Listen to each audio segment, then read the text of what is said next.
Ring of ഫയറിലിരിക്കുന്ന ജപ്പാനിൽ ഭൂകമ്പങ്ങൾ പുതിയ കാര്യമല്ല. എന്നാൽ ജപ്പാനിലെ കുമാമോട്ടോ പ്രവിശ്യയിൽ മാത്രം എന്തുകൊണ്ടാണ് അടിക്കടി അതിശക്തമായിട്ടുള്ള ഷാലോ എർത്ത്ക്വേക്സ് ഉണ്ടാകുന്നത്? 2016 ഇരട്ട ഭൂകമ്പങ്ങൾ വിതച്ച നാശനഷ്ടങ്ങൾക്ക് ശേഷം വീണ്ടും കുമാമോട്ടോയിൽ പ്രകമ്പനം ഉണ്ടാകുമ്പോൾ ലോകം മുഴുവൻ ചർച്ച ചെയ്യുന്നത് ഈ പ്രദേശത്തിന്റെ സവിശേഷമായിട്ടുള്ള ജിയോളജിക്കൽ വീക്ക്നെസ്, ബലഹീനതകളെ കുറിച്ചാണ്. എന്തുകൊണ്ടാണ് കുമാമോട്ടോയിൽ ഇത്രയധികം ആക്റ്റീവ് ഫോൾട്ട് ലൈൻസ് കേന്ദ്രീകരിച്ചിരിക്കുന്നത്? മറ്റു പ്രദേശങ്ങളെ അപേക്ഷിച്ച് ഇവിടെ ഉണ്ടാകുന്ന ഭൂകമ്പങ്ങൾ കൂടുതൽ നാശനഷ്ടങ്ങൾ ഉണ്ടാക്കുന്നത് എന്തുകൊണ്ടാണ് പരിശോധിക്കാം. ജപ്പാൻ ലോകത്തിലെ ഏറ്റവും ഭൂചലന സാധ്യതയുള്ള രാജ്യങ്ങളിൽ ഒന്നാണ്. കാരണം ഇത് പസഫിക് റിംഗ് ഓഫ് ഫയർ എന്നറിയപ്പെടുന്ന മേഖലയിലാണ്. ലോകത്തിലെ ഏറ്റവും കൂടുതൽ അഗ്നിപർവ്വതങ്ങളും ഭൂചലനങ്ങളും നടക്കുന്ന പ്രദേശമാണിത്.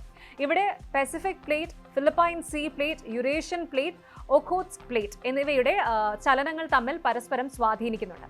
ഈ ടെക്ടോണിക് പ്ലേറ്റുകൾ പരസ്പരം തള്ളുകയും വലിക്കുകയും ചെയ്യുന്നതിനാൽ ഭൂമിക്കടിയിൽ വലിയ പ്രഷർ രൂപപ്പെടുന്നു. ആ ഒരു സമ്മർദ്ദം ഒരു സമയം പുറത്തുവിടുമ്പോഴാണ് എർത്ത്ക്വേക്സ്, ഭൂചലനം ഉണ്ടാകുന്നത്. ജൂലൈ 28 ജപ്പാനിലെ കുമാമോട്ടോ പ്രിഫെക്ചറിൽ ശക്തമായ ഭൂചലനം അനുഭവപ്പെട്ടു. ആദ്യഘട്ടത്തിൽ 7.1 മാഗ്നിറ്റ്യൂഡ് എന്നാണ് റിപ്പോർട്ട് ചെയ്തതെങ്കിലും പിന്നീട് ചില ഏജൻസികൾ അത് 6.8 മാഗ്നിറ്റ്യൂഡായി പുതുക്കുകയും ചെയ്തു. ഭൂചലനത്തെ തുടർന്ന് വൈദ്യുതി, ഗതാഗതം, ആശയവിനിമയം എന്നിവയ്ക്ക് തടസ്സം നേരിട്ടു. നിരവധി പേർക്ക് പരിക്കേറ്റു. സുനാമി മുന്നറിയിപ്പ് നൽകിയെങ്കിലും പിന്നീട് പിൻവലിച്ചു. തുടർച്ചയായ ആഫ്റ്റർ ഷോക്സ് ഉണ്ടാകാമെന്ന് അധികൃതർ മുന്നറിയിപ്പ് നൽകി. ഇനി എന്തുകൊണ്ട് കുമാമോട്ടോ? ഇതാണ് ഏറ്റവും പ്രധാനപ്പെട്ട ചോദ്യം. കുമാമോട്ടോ ഭൂകമ്പങ്ങളുടെ കേന്ദ്രബിന്ദുവാകുന്നതിന്റെ പ്രധാന കാരണം ഭൂമിക്കടിയിലെ 2 ഫോൾട്ട് ലൈൻസ് ആണ്. ഹൈനാഗോ ഫോൾട്ടും അതുപോലെ ഫുട്ടാഗാവ ഫോൾട്ടും. ടെക്ടോണിക് പ്ലേറ്റ്സ് തമ്മിൽ കൂട്ടിമുട്ടുകയോ അകലുകയോ ചെയ്യുമ്പോൾ ഭൂവൽക്കത്തിൽ, അതായത് എർത്തിന്റെ ക്രസ്റ്റിലുണ്ടാകുന്ന വലിയ പിളർപ്പുകളെയോ വിള്ളലുകളെയോ ആണ് നമ്മൾ ഫോൾട്ട് ലൈൻ എന്ന് പറയുന്നത്. ജപ്പാനിലെ ഏറ്റവും ദൈർഘ്യമേറിയ മീഡിയൻ ടെക്ടോണിക് ലൈൻ മധ്യ ഭൗമരേഖയായ ബെപ്പു ഹെനയാമ ഫോൾട്ട് സോണിൽ നിന്ന് വിഭജിച്ചാണ് കുമാമോട്ടോയ്ക്ക് തൊട്ടടിയിലൂടെ ഈ 2 ലൈനുകൾ കടന്നു പോകുന്നത്. ടെക്ടോണിക് പ്ലേറ്റുകളുടെ സമ്മർദ്ദം മൂലം ഈ ഫോൾട്ട് ലൈനുകളിൽ കിലോമീറ്ററുകളോളം നീളത്തിൽ പെട്ടെന്ന് ഭൗമപാളികൾ വഴുതി മാറുകയും വലിയ തോതിൽ എനർജി പുറന്തള്ളുകയും ചെയ്യുന്നു. 2016 മാഗ്നിറ്റ്യൂഡ് 7 അടയാളപ്പെടുത്തിയ ഭൂകമ്പത്തിന് കാരണമായതും ഈ ഫോൾട്ട് ലൈനുകളുടെ ചലനമായിരുന്നു. രണ്ടാമത്തെ ഏറ്റവും അപകടകരമായ കാരണം എന്ന് പറയുന്നത് ഇവിടെ ഉണ്ടാകുന്ന ഭൂകമ്പങ്ങളുടെ ആഴം വളരെ കുറവാണ്. അതായത് കടലിനടിയിൽ 100 കണക്കിന് കിലോമീറ്റർ ആഴത്തിലുണ്ടാകുന്ന സബ്ഡക്ഷൻ ഭൂകമ്പങ്ങളിൽ നിന്നും വ്യത്യസ്തമായിട്ട് കുമാമോട്ടോയിൽ ഭൂകമ്പങ്ങൾ ഉണ്ടാകുന്നത് വെറും 10 കിലോമീറ്റർ മാത്രം ആഴത്തിലാണ്. ഭൂകമ്പത്തിന്റെ കേന്ദ്രം ഭൂകമ്പ ഉപരിതലത്തോട് വളരെ അടുത്തായതിനാൽ സീസ്മിക് തരംഗങ്ങളുടെ തീവ്രത തെല്ലും കുറയാതെ ഡയറക്റ്റ് ആയിട്ട് ബിൽഡിംഗ്സിലേക്കും റോഡുകളിലേക്കും ആഞ്ഞടിക്കുന്നു.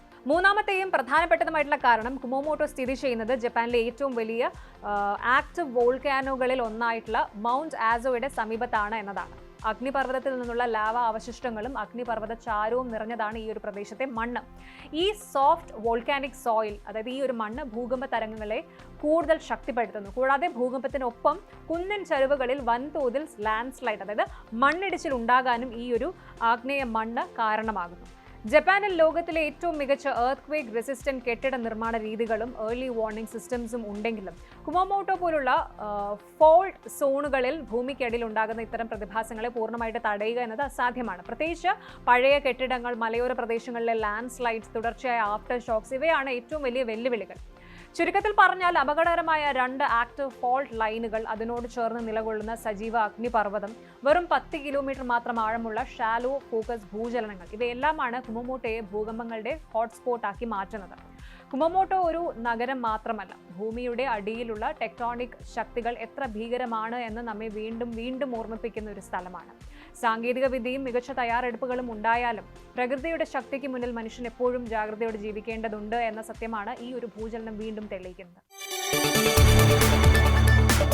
കൂടുതൽ വാർത്തകൾക്ക് News 18 Keralam YouTube channel subscribe ചെയ്യുക.